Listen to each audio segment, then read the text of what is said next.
once again. She was down to the last part of the design. I didn't think it would take that much longer, but it still irked me to have Micah here. The whole point of doing this in my home during the day was to immerse myself in the pain without any distractions. I didn't want him here ruining it. This was my chance to do something for me, just me, that didn't have to involve anyone else. Of course, the tattoo artist didn't count. The Nephilim cocked his head as he examined the design more closely. "I hadn't considered you a snake and chains kind of girl." Great. Now we were going to have to talk about it. The conversation was inevitable, but I'd hoped to keep the tattoo to myself for a while. It fits what I wanted. He couldn't see all of it, but he could see enough. The snake's tail was under my right thigh. The body consisted of a series of silver chain links interlocked tightly together. It coiled around my upper leg in a loop before moving to my hip, across my back, and around to my stomach. The head and last portion to be finished was a couple of inches below my belly button.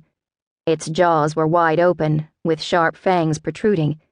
The tattoo artist had done a good job of making it look intimidating. Micah leaned a little closer. "Is that chain what I think it is?" He wasn't going to leave it alone. He always had to know what I was up to and the reasons behind it. I wished I had a frying pan to bash into his head. Yup, it is. There was no denying it. I'd never seen the chain in person like Micah had, but I'd seen enough of it in my nightmares to be familiar with the design. The one on my body was meant to replicate the one Lucas wore in Purgatory, except for some creative license to make it work with the snake's body. I'd managed to get Corey to match the color exactly, though. Micah's brows furrowed. "Why?" I adjusted the sheet covering the lower portion of me. It hid my most intimate parts, but I had to leave a lot exposed for the tattoo artist to work. At least my sports bra covered my breasts well enough. No one ever showed up at my home mid-morning during the weekdays, so I hadn't been too concerned with my modesty. "I have to find a way to take control of my problems," I said, ignoring Micah's twitching lips. My subtle moving of the sheet had apparently not been subtle enough. He wasn't looking at me in a sexual way. I was mated to his twin brother, and he respected that. But it amused him when I got embarrassed over my nudity. The first time we met, I'd been naked and attacked him. Needless to say, he'd seen everything. And we'd gotten off to a bad start. I glared at him until he lost the twinkle in his eyes. Everything else I've tried hasn't been enough. I rested my head back on the table. The chain isn't just something that can bind an immortal strength. It's also a symbol of what holds your brother hostage and keeps him from us. This is a way to own it, to make it mine. That's what I'm doing with the tattoo.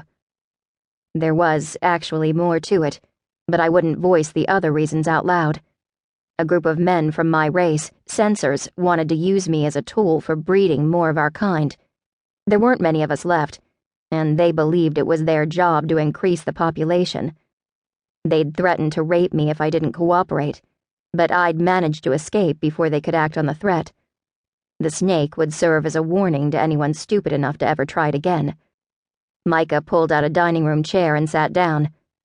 "I'll be interested to hear what my brother thinks of this." "I'll explain it to him. Don't worry about that." I waved a hand. Lucas could be a pain in the ass, but he could be reasonable too. I had to believe he'd understand the tattoo once I explained it to him.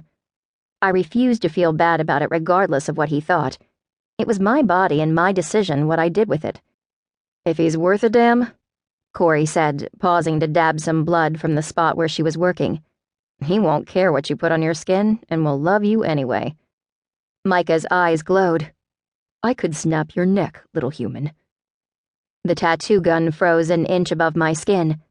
Corey's eyes shifted between me and the Nephilim. It wasn't her fault she didn't know the story behind Lucas. She just had a habit of speaking her mind.